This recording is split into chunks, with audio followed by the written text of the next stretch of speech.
Right breaking చూస్తున్నాం. హైదరాబాద్ ప్రజాభవన్ లో రాష్ట్ర బీసీ నేతలతో ముఖ్యమంత్రి రేవంత్ రెడ్డి సమావేశమయ్యారు. బీసీలకు 42% రిజర్వేషన్ బిల్లును ప్రత్యేక అసెంబ్లీ సమావేశాల్లో ప్రవేశపెట్టడం, చట్టం కోసం తీర్మానం చేయడం వంటి అంశాలపై చర్చిస్తున్నారు. దేశంలో ఎక్కడా లేని విధంగా కులగణన చేపట్టిన విధానం, సర్వేలో పాల్గొనని వారికి మరో అవకాశం ఇవ్వడంపై సమాలోచనలు చేస్తున్నట్లు తెలుస్తోంది. ఈ సమావేశాల్లో TPCC chief Mahesh Kumar Goud, senior BC నేతలు పాల్గొన్నారు.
రైట్ బ్రేకింగ్ న్యూస్ చూస్తున్నాం. హైదరాబాద్ ప్రజాభవన్ లో రాష్ట్ర బీసీ నేతలతో ముఖ్యమంత్రి రేవంత్ రెడ్డి సమావేశమయ్యారు. బీసీలకు 42% రిజర్వేషన్ బిల్లును ప్రత్యేక అసెంబ్లీ సమావేశాల్లో ప్రవేశపెట్టడం, చట్టం కోసం తీర్మానం చేయడం వంటి అంశాలపై చర్చిస్తున్నారు. దేశంలో ఎక్కడా లేని విధంగా కులగణన చేపట్టిన విధానం, సర్వేలో పాల్గొనని వారికి మరో అవకాశం ఇవ్వడంపై సమాలోచనలు చేస్తున్నట్లు తెలుస్తోంది. ఈ సమావేశంలో TPCC chief Mahesh Kumar Goud, senior BC నేతలు పాల్గొన్నారు. ఇదే అంశానికి సంబంధించి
రైట్ ఇక హైదరాబాద్ ప్రజాభవన్ లో రాష్ట్ర బీసీ నేతలతో ముఖ్యమంత్రి రేవంత్ రెడ్డి సమావేశమయ్యారు.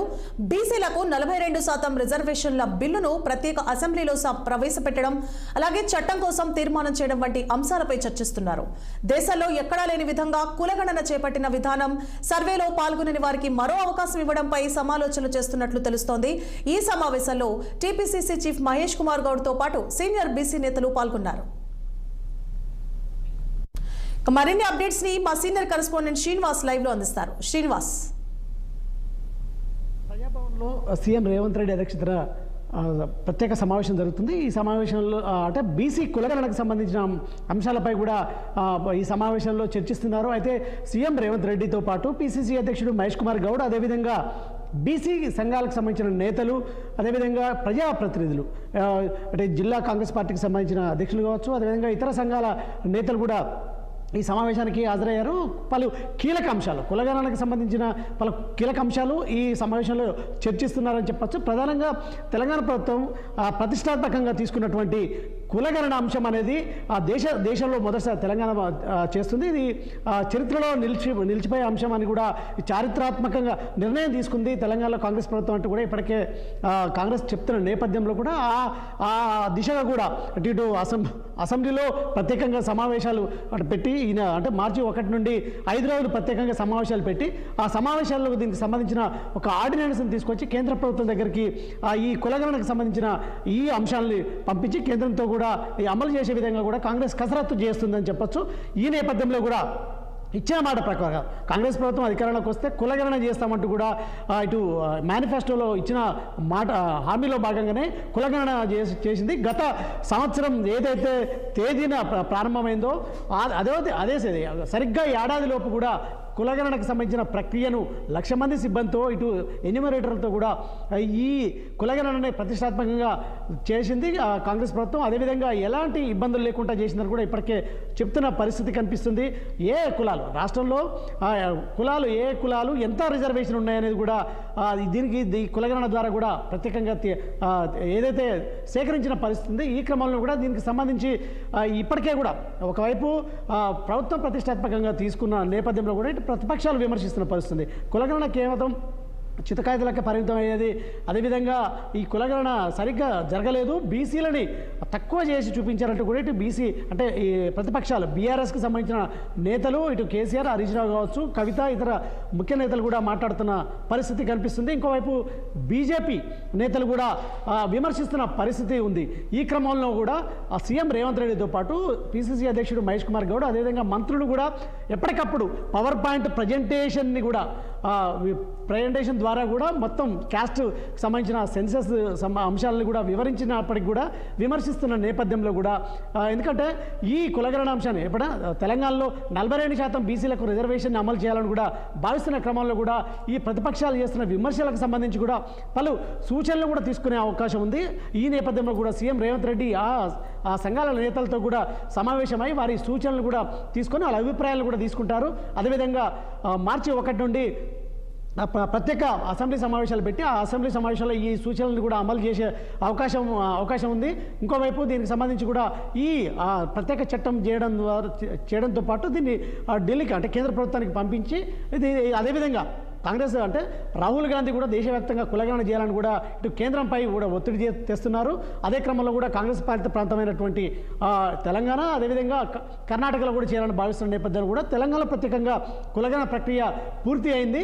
అదేవిధంగా కేంద్రం దీన్ని ఆమోదించి అది దేశవ్యాప్తంగా కూడా అన్ని రాష్ట్రాల్లో కులగణన చేయాలని కూడా ఇటు కాంగ్రెస్ కేంద్ర ప్రభుత్వం మీద అంటే ఎన్డీఏ ప్రభుత్వం మీద ఒత్తిడి చేస్తున్న నేపథ్యంలో కూడా ఇది ప్రతిష్టాత్మకంగా కానుంది తెలంగాణ చేపట్టినటువంటి కులగణన ప్రక్రియ. సో ఈ అంశాలన్నీ ఎలాంటి ఇబ్బందులు లేకుండా తెలంగాణ ప్రభుత్వం చేపట్టినటువంటి కులగణనని దేశవ్యాప్తంగా అమలు చేయాలని కూడా ఇటు ప్రతిపక్ష అంటే ఎన్డీఏని కాంగ్రెస్ ఒత్తిడి చేస్తున్న నేపథ్యంలో కూడా రాహుల్ గాంధీ కావచ్చు, ఇతర ఏఐసీసీ అధ్యక్షుడు మల్లికార్జున ఖర్గే కావచ్చు, ఇతర నేతలు నేపథ్యంలో కూడా దీన్ని ఎలాంటి ఇబ్బందులు లేకుండా కూడా చేయడంతో పాటు అసెంబ్లీలో ప్రత్యేక చట్టం తీసుకొచ్చి దీన్ని ఏదైతే కేంద్రానికి పంపుతుంది కాబట్టి ఖచ్చితంగా ఈ బీసీ సంఘాల నేతలతో కూడా సీఎం రేవంత్ రెడ్డి పిసిసి అధ్యక్షుడు మహేష్ కుమార్ గౌడ్ ఏదైతే ఏర్పాటు చేసిన సమావేశంలో కూడా కీలక అంశాలు చర్చించడంతో పాటు వారి సూచనల సలహాలు కూడా తీసుకుంటారని చెప్పొచ్చు. ఈ క్రమంలో కూడా ఈ కులగణనపై కూడా ప్రత్యేకంగా ఈరోజు ప్రజాభవన్లో సీఎం రేవంత్ రెడ్డి అధ్యక్షతన సమావేశం జరుగుతుంది.